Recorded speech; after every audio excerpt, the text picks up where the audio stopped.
வணக்கம். சைடு நிகழ்ச்சியில் பார்ட் 2ல் மறுபடியும் நான் உங்களை சந்திக்கிறோம். இன்றைக்கும் நம்ம கூட இணைஞ்சிருக்கிறது யாருன்னு பார்த்தீங்கன்னா திருச்சி ஆர்யா அவர் தான் இணைஞ்சிருக்காரு. அவர்கிட்ட நிறைய கேள்விகள் கேட்போம். சார் வணக்கம். வணக்கம். வணக்கம். கூட்டணி முறிவுக்கு இலையும் பூவும் கூட்டணி முறிவுக்கு யார் காரணம் சார்? உண்மையை சொல்லுங்கள். 2 பேரும் தாங்க காரணம். 2 பேருமே காரணம். ஒரு பக்கம் கெடப்ஸுக்கு ஈகோ, இன்னொரு பக்கம் மலைக்கு ஈகோ. இப்போ 2 கட்சியும் மோசமாக போச்சு.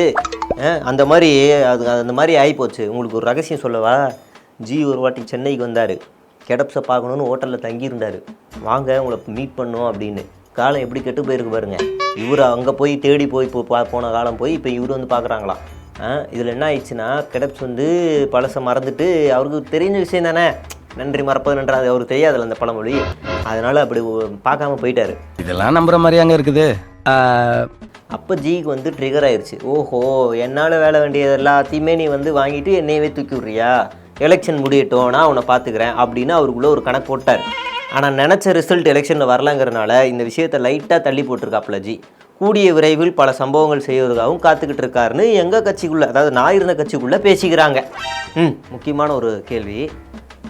நீங்கள் இருந்த கட்சியை ஆடியோ வீடியோ கட்சி அப்படின்னு சொல்கிறாங்க. அது உண்மையா சார்? அது அங்கே என்ன தான் நடக்குது சார்?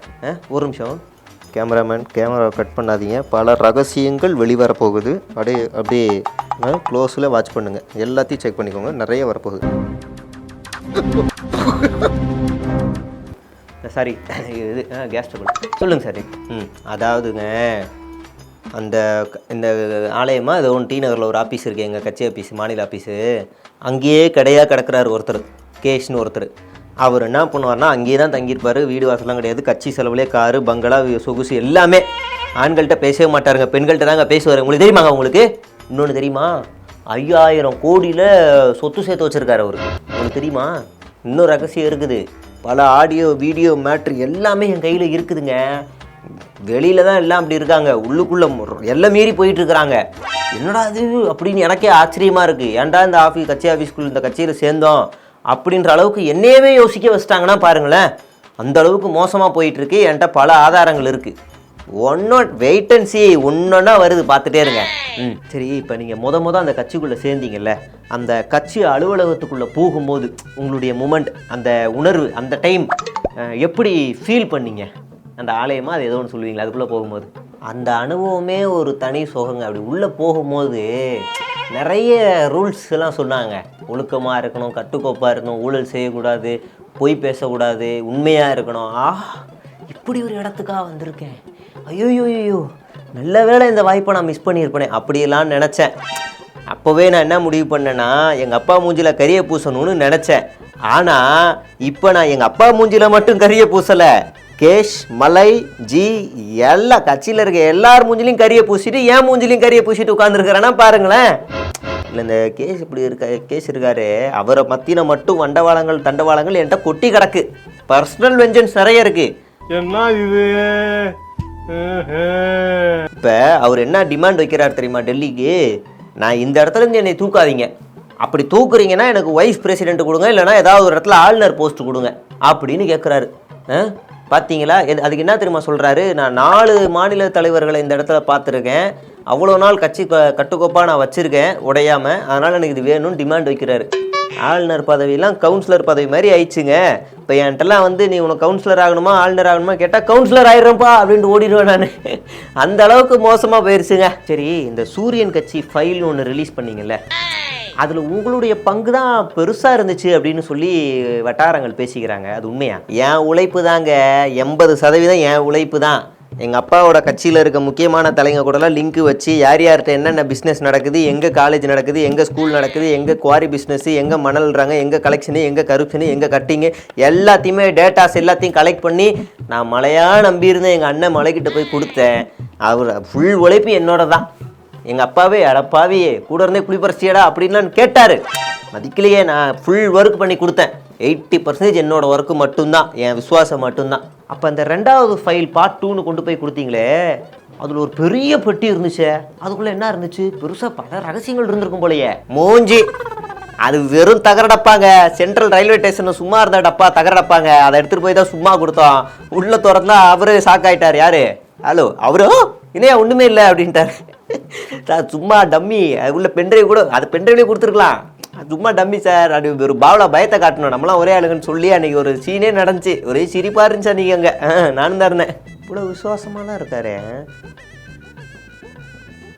சரி, உங்கள் கட்சிக்குள்ளே நீங்கள் இருந்த கட்சிக்குள்ளே யார் தாங்க ஸ்லீப்பர் செல்லு? என்ன தான் நடக்குது இப்போ கேட்டிங்களே சார்? இது நியாயமான கேள்வி சார். கட்சி தலைமையே நான் எங்கேயாவது தப்பாக பேசியிருக்கேனா? எங்கள் அண்ணனை பற்றி நான் தப்பாக பேசியிருக்கேனா? எங்கள் அண்ணனுக்காக பேசியிருக்கேன். எங்கள் அண்ணனை யார் தப்பாக பேசினாங்களோ அவங்களுக்காக நான் பேசியிருக்கேன். அப்படி இருக்கும்போது இங்கே சீனியர் ஜூனியர் பாலிடிக்ஸ் நடக்குது சார். ரொம்ப வருஷமாக இந்த எஸ்வி சங்கரா அவர் வந்து எவ்வளோ பேசுகிறாரு. ஏன் அவரை கட்சியிலேருந்து எடுக்கலை? எவ்வளோ மோசமாக பேசுகிறாரு. ஏன் அவர் எடுக்கல? என்ன எடுக்கிறீங்க? இந்த கட்சிக்குள்ளே கொலை பண்ணுறவன், ரவுடிசம் பண்ணுறவன், கட்ட பஞ்சாயத்து பண்ணுறவன், ரவுடி என்னென்னமோ பண்ணுறவன் எல்லாரும் கட்சியில் சேர்த்துட்டு குண்டாஸில் ஜெயிலுக்கு போயிட்டு வந்தாலும் மறுபடியும் பதவியை கொடுத்து நீங்கள் வந்து அழகு பார்க்குறீங்க. ஆனால் நான் விசுவாசமாக இருந்தேன். என்னையே எடுத்தீங்க. சொல்லுங்க, என்னையே எடுத்தீங்க. ஆக இதில் என்ன தெரியுது அப்படின்னா, நீங்கள் 2வது வாட்டி கட்சிக்குள்ளே போனீங்கல்ல, அப்போ போகும்போது கேஷோட உதவி மூலிமா கேஷோட விசுவாசியாக நீங்கள் உள்ளே போயிருந்துருக்கணும். நீங்கள் மலையை நம்பி போனதுனால தான் மறுபடியும் மலையை போச்சுன்னு உட்காந்துருக்கீங்க. தப்பு பண்ணிட்டீங்க நீங்கள் சார். உங்களுக்கு விஷயமே தெரியலை. என்னை 6 மாதம் தான் சஸ்பெண்ட் பண்ணாங்க. ஆனால் அது 13 மாதமாக என்னை உள்ளேயே சேர்க்கலை. என்னங்கடா இவங்க சேர்க்கவும் மாட்டுறாங்க, நமக்கு வேறு வெறுப்பாக இருக்குது. சைடில் இருந்தே அண்ணனுக்கு சிங்க அடிச்சுக்கிட்டு இருக்கமே, எப்படா அஃபீஷியலாக வந்து சிங்க அடிப்போன்னு வெறுப்பாக இருந்துச்சு. அந்த டைமில் கெடப்ஸ் வந்து என்னை கூப்பிட்டாரு. தம்பி நீ ஏன் கூட வா, உனக்கு நான் வழிகாட்டுறேன் அப்படி இப்படின்னு என்னை கூப்பிட்டாரு. சரி போயிடுவோம், ஜிங்க அடிச்சிடலான்னு இந்த பக்கம் ஒரு ஃபயரை கொளுத்தி விட்டேன். அந்த டைம் பார்த்தா என்ன கேட்காமலே என்னையே கட்சியில் சேர்த்துட்டாங்க. ஆனா உண்மையிலேயே நீ நல்லவன்டா. எப்படி ஒரு அடி கூட வாங்காம தொடர்பு இருக்குதுன்னு ஒத்துட்ட பாரு. பாத்தீங்களா? உடனே எனக்கு ஒரு கில்ட் ஃபீல் ஆயிடுச்சு. சரி அண்ணனே கூப்பிட்டாரு, இதுக்கப்புறம் இங்கே போனால் நல்லா இருக்காது, அண்ணன் கூட போயிடலான்னு போயிட்டேன். போனோடனே கேஷ் இருக்கார்ல, அவர் என்ன கூப்பிட்டு இந்த மாதிரி ஒரு படைத்தளபதி ஒரு ஷார்ப்பான கத்தி என் கூட இருக்கணும் அப்படி இப்படின்னு பேசினார். சரி இனிமேல் நம்ம கேஸ்க்கு இந்த விசுவாசமாக இருக்கலாம் அப்படி இப்படின்னு நான் நினச்சேன். ஆனால் கொஞ்ச நாளில் நடைப்பயணத்துக்கு எங்கள் மலை வந்து எங்கள் ஊருக்கு வந்தார், திருச்சி பக்கம். அப்போ ஒரு ஹோட்டலில் ரூம் எடுத்தாங்கன்னொன்னே என்னை பார்த்தோன்னே கட்டி பிடிச்சிட்டாரு. அன்னைக்கு நான் எல்லாத்தையுமே மறந்துட்டேங்க. மறுபடியும் விசுவாசமாயிட்டேன். நீங்கள் கருடன் படம் பார்த்தீங்களா? அதில் சூரி 2 பேருக்கு எவ்வளோ விசுவாசமாக இருப்பார். போய் அதை எடுத்துருவானா ஓடி போய் நாய் மாதிரி போய் போய் எடுத்துகிட்டு வந்தார்ல, அந்த மாதிரி விசுவாசிங்க நான். கருடன் மாதிரி விசுவாசிங்க நான். அப்போது அந்த படத்தில் வர கிளைமேக்ஸ் மாதிரி எல்லாரையும் நீங்களே போட்டு தள்ளிடுவீங்க போலையே. இல்லை அப்படி அந்த கிளைமேக்ஸ் வேண்டாம், அந்த போர்ஷன் மட்டும் வச்சுப்போம்.